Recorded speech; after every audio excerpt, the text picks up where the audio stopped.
Welcome back to the Deep Dive. Today we're jumping into some really fascinating history using excerpts from Chronicle of the American Nation. That's right.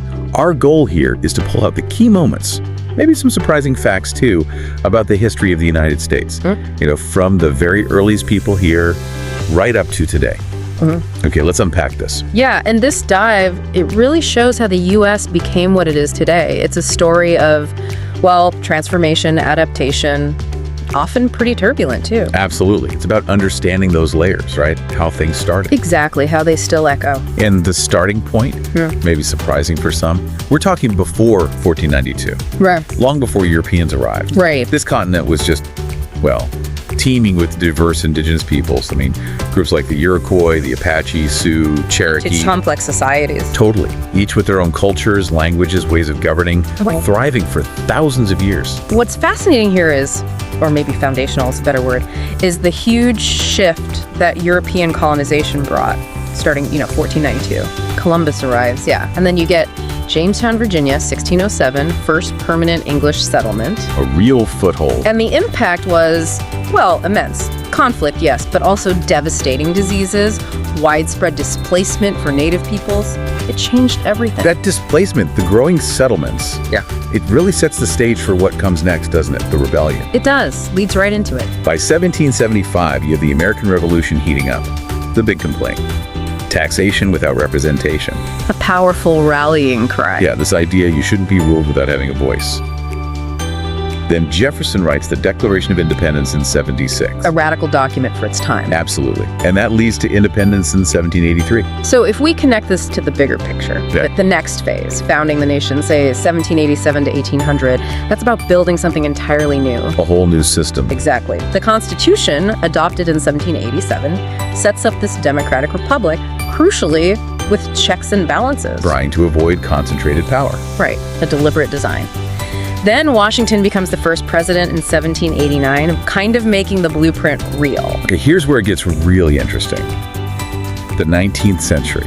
Huge expansion. Dramatic is the word. You've got the Louisiana Purchase in 1803. Just like that, the U.S. doubles in size. Unbelievable expansion. Driven by this belief, manifest destiny.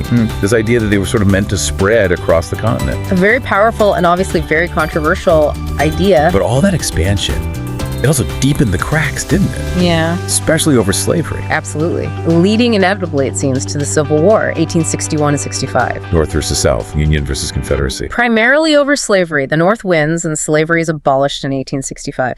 But the nation is deeply wounded. Then, after that trauma, you get this period, maybe 1870s to 1914, of just rapid industrial growth. Yeah, industrial and global power. Right. Factories, railroads, cities booming, huge waves of immigration fueling it all. And this really pushes the U.S. onto the world stage as a major economic player. No question. Changes everything, socially, economically. But that power gets tested, right? World Wars, the Depression. Turbulent time ahead. The U.S. gets pulled into World War I, 1917 to 18. Then, wham, the Great Depression hits in 1929. A massive economic shock, worldwide effects. And then Pearl Harbor happens in 1941, pulling the U.S. into World War II, fighting across Europe, the Pacific. And its victory in 1945 really cements its status, a global superpower. This raises an important question, though. You have these huge global conflicts, but also major struggles happening inside the U.S. Like during the Cold War. Exactly. The Cold War era, roughly 1947 to 91, this intense rivalry with the Soviet Union, nuclear arms race, space race. Proxy wars too, right? Korea, Vietnam. Yes, supporting opposing sides without direct confrontation between the superpowers. But while that's happening globally, internally, you have the Civil Rights Movement. Right. The 1960s. Hugely important. Leaders like Martin Luther King Jr. fighting racism, segregation, a battle for the soul of the nation happening alongside the global standoff. Which brings us closer to today. Modern times, say 1990s onward. The Cold War ends in 91. Leaving the U.S. as the sole superpower for a time. Then 9/11 happens in 2001. A massive shock, leading to the war on terror, Afghanistan, Iraq. Reshaping foreign policy and domestic life significantly. And today, It feels like the nation is still grappling with so much. Racial justice, economic inequality, climate change. Political division, too. Yeah, definitely. While also trying to lead in tech, navigate complex global diplomacy. So, stepping back, today the United States is this federal republic, 50 states, still a major global power economically, culturally, militarily.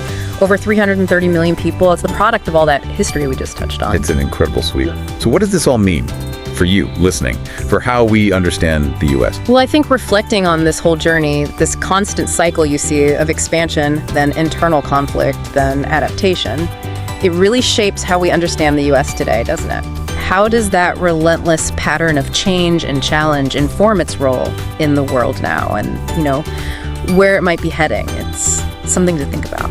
A really powerful question to end on. It's been quite the journey through the centuries. We definitely encourage you to keep digging into these themes. There's always more to uncover.